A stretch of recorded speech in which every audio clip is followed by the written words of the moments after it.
สบายดียามแรงจ้ายามแรงยามค่ำจ้าพี่น้องจ้าสบายดีเบิดสุขุสุขคนเด้อพี่น้องยินดีต้อนรับสู่ช่องแม่น้องบอยตอนค่ำจ้าโอ้เซฟพรตำเนื้อปลาดุกพี่น้องสิสุเพชรบดพี่น้องลุงพรละสิสุเพชรบดที่ประบัวเฮ็ดไว้มื้อหน้าเด้พี่น้องนี่ที่เรียกประบัวอ้อมประบัวซอยหนึ่งไว้คือดังแตะตกลาวก็เลยสิสุบกินแรง3แม่ลูกมื้อนี้น้องบอยยังบ่มาจ้ะรถขี่ข้าวนี่กระทึกอยู่ยังเสียงบูนเสียงรถปั่นเขาซุปนี่ใส่ข้าวขัวน้ำมะเถามันก็จังหอมหนังเด็กครัวใช้แนงง่ามือแรกนี่มา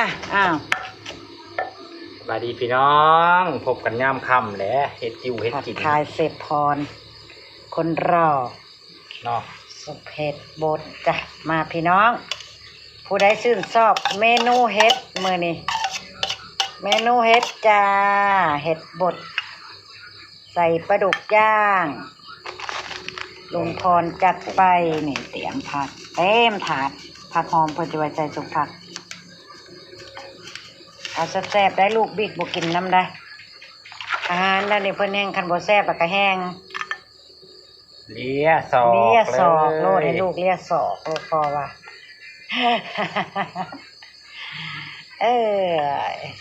อีหยังก็ต้องใส่ปลาแดกปลาร้าพี่น้องอาหารอีสานบ้านเฮาเว้าก็เว้าเถอะอาหารอันบ้านๆนี่ป้าบัวก็เก่งแน่แต่แกงหน่อไม้กับตำบักหุ่งนั่นล่ะพี่น้องอย่างอื่นก็สู่ลุงพรบ่ได้เด้อป้าบัวนะ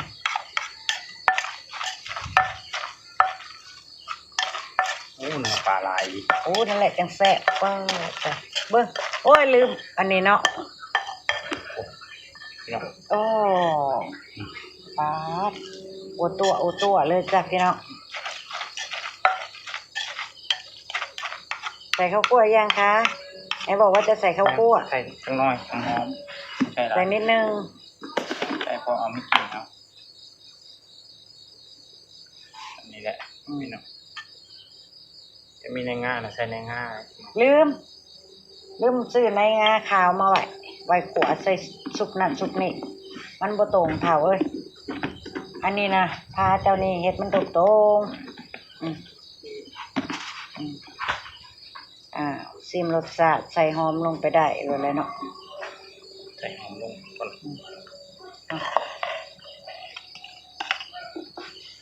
ฟังพี่น้องก็นึกว่าใส่คลุเขาขวดแล้วจังเอาหอมลงมันจังบ่ฉ่ำแห้งหอมนะ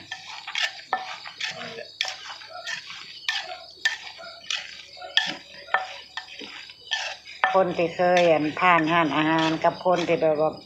บ่เคยผ่านการปรุงแต่งมันสิต่างกันใดพี่น้องสังเกตเบิ่งขั้นตอนการใส่แต่ว่ามันก็แซ่บต่างกัน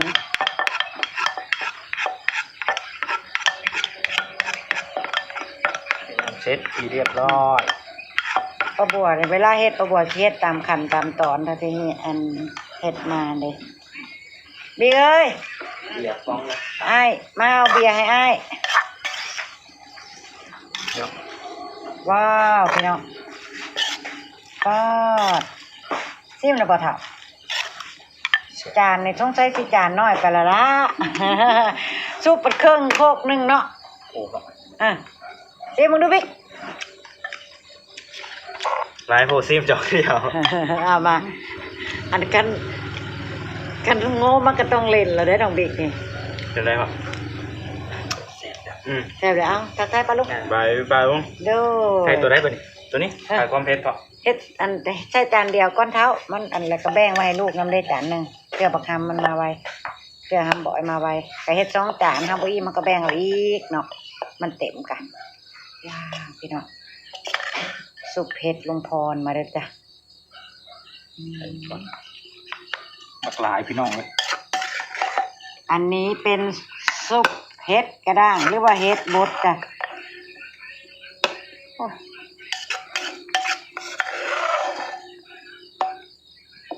ทานในง่ากันได้ในง่าใส่ผักเลยหอมคนนี้โอ้ตัว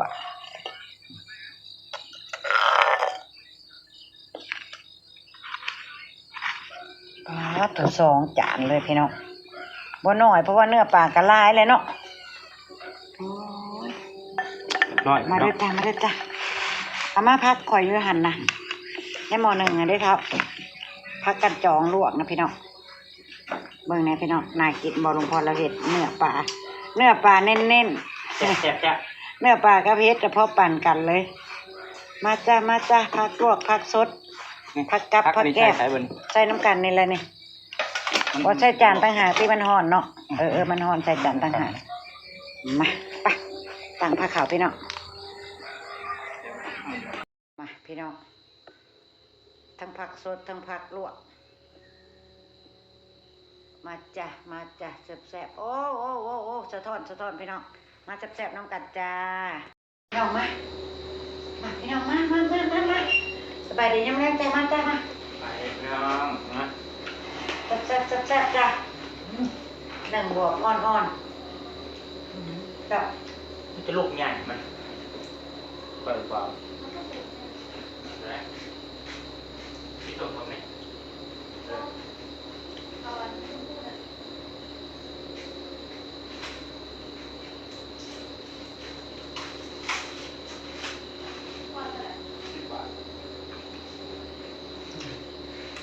ใส่ปลากระจองลวกก่อน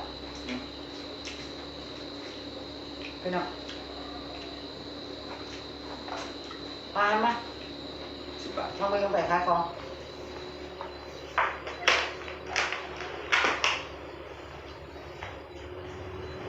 เสร็จแล้ว แซ่บ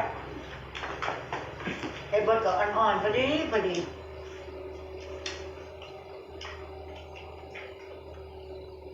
พี่ลูก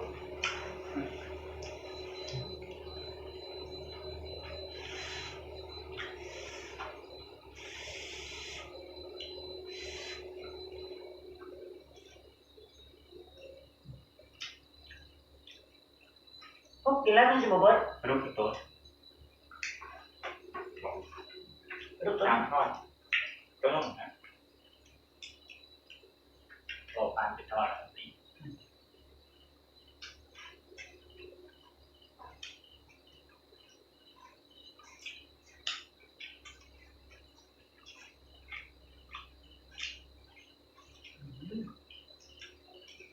อร่อยพี่น้องกินข้าวกันแล้วก็มาเด้อกินน้ำกันแจก แซ่บโคตรสุกมะเขืออีกพี่น้องจับผัก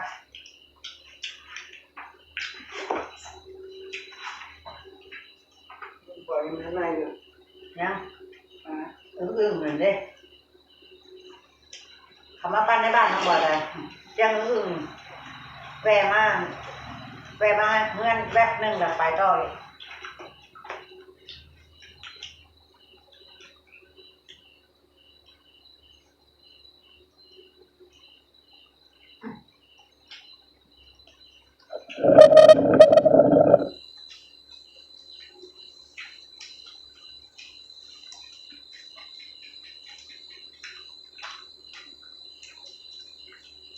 แล้วก็คือมีผักร่วมใช้กันทุกแต่สิ่งอย่างอร่อยเนี่ยในงานถือว่าใส่งานซื้อ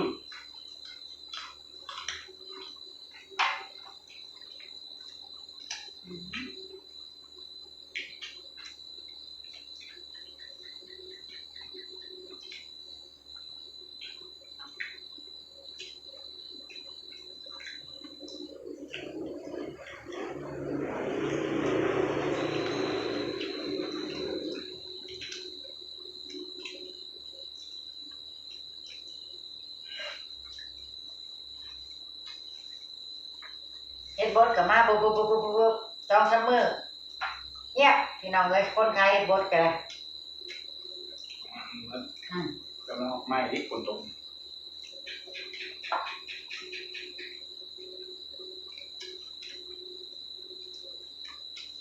ขึ้นประทันฉันประกวดกับซื้ออันซอยแซ่ฟิตไว้ซุปกินเนี่ยน้ำหนาแรกนะเราไปน้องเนาะซุปใส่กบใส่เขียดก้นนะ โย คือมาจะตากแห้งมาลดน้ำหน่อยการแห้งเก็บไว้มันยามจะชุบจะต้องมาแช่น้ำก่อนคือเก่าไอ้คุณ เพราะว่าบ่แม่นเฮ็ดกันบ่แม่นเฮ็ดเขาจะปลูกเอาเด้เฮ็ดธรรมชาติมันแซ่บต่างกัน เก็บแห้งก็ได้ บัดยามไปขุดกบขุดเขียดขุดอีปูแล้วมาอ้อมใจเด้ขึ้นไปทานตะกัวจะได้อยู่ มันจะมาใหม่เดี๋ยวคนลงน้องใหม่อีกคน อิ่มเลยลูกอ้าว มาแซ่บหรอแซ่บ บ่กล้าว่าบ่แซ่บแล้วพอเฮ็ด ต้มกินในตำมะฮุ่งโรยมาใส่ จะมึงว่ามากเลยอยาก เออเฮ็ดกินเอง เลยตอนมันคือเละ ที่เห็นมีเส้นมามากในการมึง แต่ถ้าอยากกินหยังก็เฮ็ดกินเองปุ๊บๆๆข้าวเดี๋ยวแล้วเลยน้ำบิ๊ก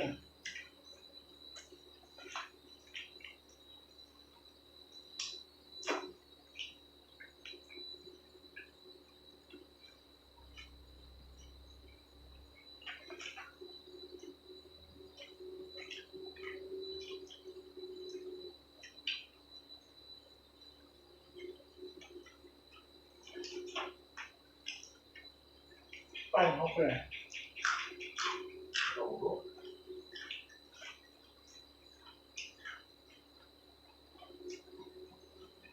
เขาไม่เอาแรงน้ำดีน้องอื่นเนาะ เละลูก ต้องเอาไปแจงที่มันวิเคราะห์ยังไงไป มื้ออื่นในรอบเจ้าสิอยู่ในบ้านเจ้าของนี่น้องบ่อยมื้อนี้เนาะ 3 ล้าน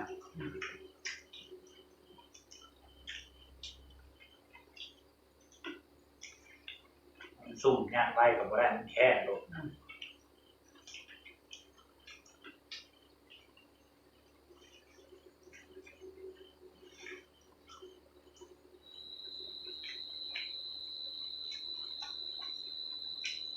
บ่ได้บ่วงมานํบ่เนี่ยเพราะว่ารถแขก แข็งตึกก่อน มาพี่น้อง คันโฆษณานิดนึง เจสีโทรมาแต่ใครพ่อน้องบอยไปปั้นเข่าหายไปตัดเข่าหาย ตัดเขา พ่อน้องบอยประวัติสิลงของเจ้าของแล้วบ่ได้ไปตัดให้กันละมื้ออื่น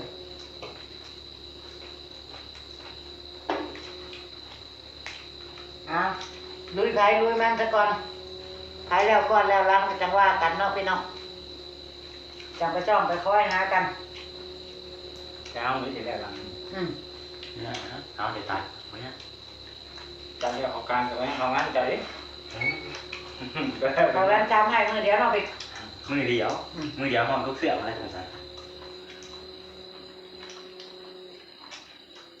เขาขึ้นกระบะที่ดีอ่ะที่มันทำไร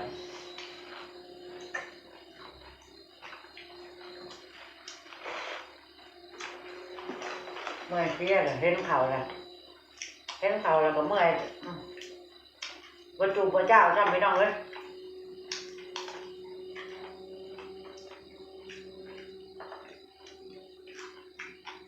แล้วปีจำนี้ปีหน้าแกไหมอยู่สั่นแหละข้าวหน้า ปีนั้น200 สอบไปแล้วนะครับ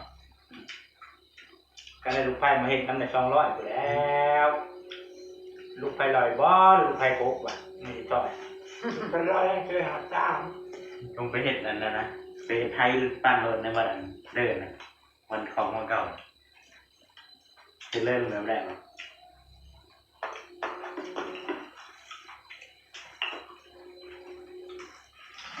ได้น้อยโชคไม่ใช่กิน รวดรัดไว้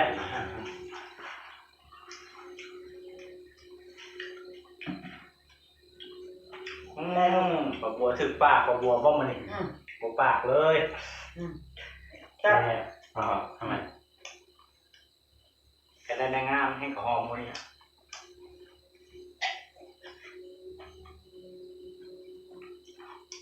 จบไปเบิร์ดแล้วไปน้อง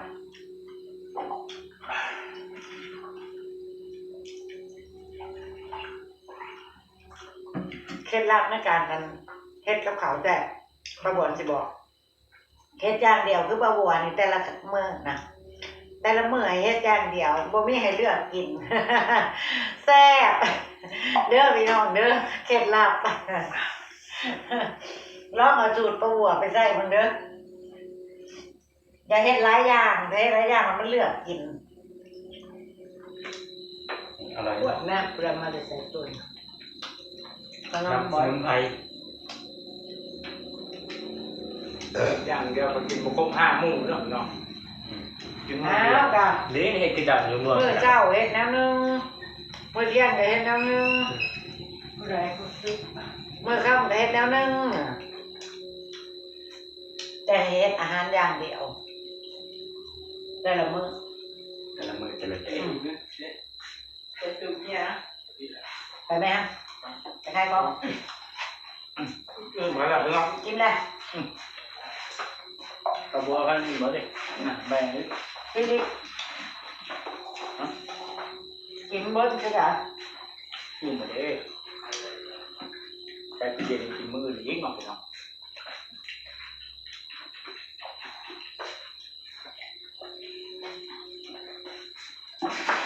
เอ้า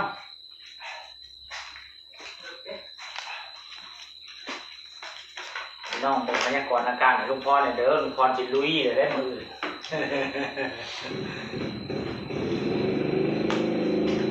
เอาใจช่วยลุงพรเนี่ยเด้อกับน้องบิ๊ก พ่อจะว่าจะหาต่อเป็นพ่อ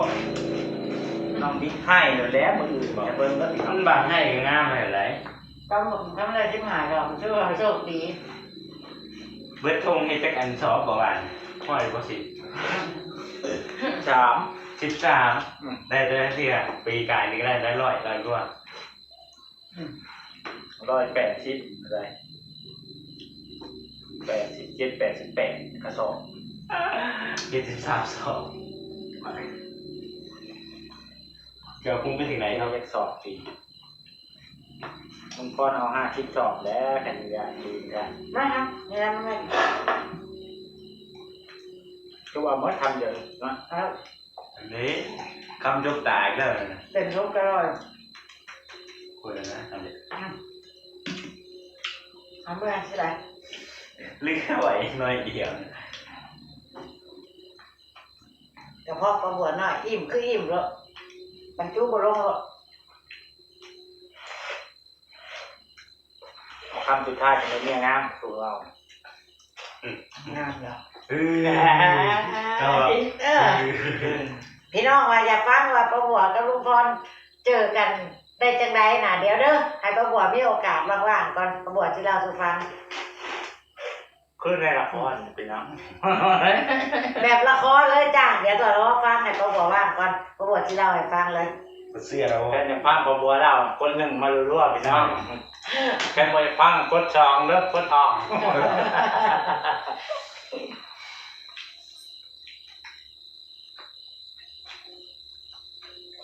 มีพี่น้องคนหนึ่งถามประบัวว่ารู้จักกับลุงพรได้ยังไงเล่าให้ฟังหน่อยนะเดี๋ยวมีโอกาสว่างๆนั่งกินข้าวชิวๆเดี๋ยวประบัวที่เราให้ฟังเด้อ ตรงหน้าแล้ว เอาไปวางแล้วมาจากแล้วจ้ะผมพอประบัวแล้วขอบคุณในคลิปหน้าจ้าขอบคุณทุกกำลังใจขอบคุณทุกไลค์ทุกแชร์ขอบคุณทุกการติดตามเด้อพี่น้องเด้อขอบคุณที่บอกข่าวโฆษณาประบัวไปแล้วจ้าสบายดี รักกันดีกันทุกคนเด้อพี่น้อง ลา บ๊าย ตรี บาย สวัสดิ์คือกินน้ำลายจักก่อนเลย